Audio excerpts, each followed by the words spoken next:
Hi friends, இப்போ நம்ம விடாமுயற்சி படத்தோட எக்ஸ்க்ளூசிவான செம்ம இமேஜஸ் ரிலீஸ் ஆகியிருக்கு. அதில் நம்ம தலாஜ் சார் அண்ட் த்ரிஷா மேமோட லவ் ட்ராக் இமேஜஸ் தான் அதிகமாக வந்திருக்கு. அண்ட் அதை பார்க்கும்போது செம்ம சாமிங்கா அண்ட் செம்ம லவ்லியா க்யூட்டா வேற லெவலான லவ் ட்ராக் வச்சிருக்காரு மகிழ் திருமேனி அப்படின்றது செம்ம கன்ஃபார்மாக தெரியுது. அந்த மகிழ் திருமேனி இப்போ ரீசெண்டாக கொடுத்த இன்டர்வியூவில் கூட இந்த படத்தில் ஒரு ப்ராப்பரான லவ் ட்ராக் வச்சிருக்கோம். ஏன்னா இப்போ கொஞ்சம் வருஷமா அஜித் சார் எந்த ஒரு லவ் ட்ராக்கும் இல்லாமல் நடிச்சிட்டு இருந்தாரு.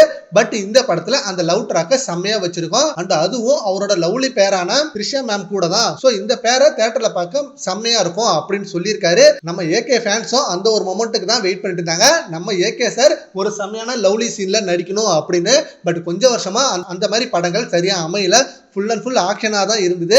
பட் இந்த படத்தில் ஆக்ஷன்ஸ் இருந்தாலும் செம்மையான லவ் சீன்ஸ்லாம் வச்சிருக்காரு மகிழ் திருமேனி. அண்ட் அந்த இமேஜஸ் மட்டும் இல்லாமல் நிறைய ஆக்ஷன் சீன் பிக்சரும் ரிலீஸ் ஆனிச்சு. அண்ட் இதை விட நேற்று விடாமுயற்சி படத்தோட பிடிஎஸ் வீடியோ ரிலீஸ் ஆனிச்சு. அதில் நம்ம தலாஜ் சாரோட ஃபுல் டெடிகேஷன் ஒர்க்கையும் பார்த்து நம்ம ஃபேன்ஸ் எல்லாம் ரொம்ப பெருமையாக இருக்கும் அண்ட் ரொம்ப ஹைப்போட இருக்கும் விடாமுயற்சி படத்து மேலே. அண்ட் ஒவ்வொரு படம் நடிக்கும் போதும் நம்ம ஏகே சார் நான் எந்த ஒரு வித டூப்பும் போட மாட்டேன், நான் ரியலாக தான் நடிப்பேன். ஏன்னா என் ஃபேன்ஸ் என்ன நம்பி படம் பார்க்க வராங்க, அவங்கள நான் ஏமாற்றக்கூடாது அப்படின்னு ஒவ்வொரு படத்துலையும் டூப்பே போடாம தான் நடிப்பாரு. அண்ட் இந்த பிடிஎஸ் வீடியோல பார்க்கும்போது கூட அந்தந்த சீன்ஸ்ல செம்மையா டூப்பே இல்லாம தான் ரியலா செம்ம ரிஸ்க் எடுத்து அந்த ஸ்டண்ட் நடத்திருந்தாரு. ஸோ அந்த பிடிஎஸ் வீடியோ பார்த்து எல்லாருக்குமே செம்ம ஹைப் ஆனிச்சு விடாமுயற்சி படத்து மேல. சரி ஓகே ஃப்ரெண்ட்ஸ், நேற்று விடாமுயற்சி படத்தோட எக்ஸ்க்ளூசிவான செம்ம கியூட்டான லவ்லி இமேஜஸ் ரிலீஸ் ஆனிச்சு. அதை பத்தி உங்க ஒப்பீனியனை நம்ம கான்வர்ஸ்ல கமெண்ட் பண்ணுங்க. Thank you friends.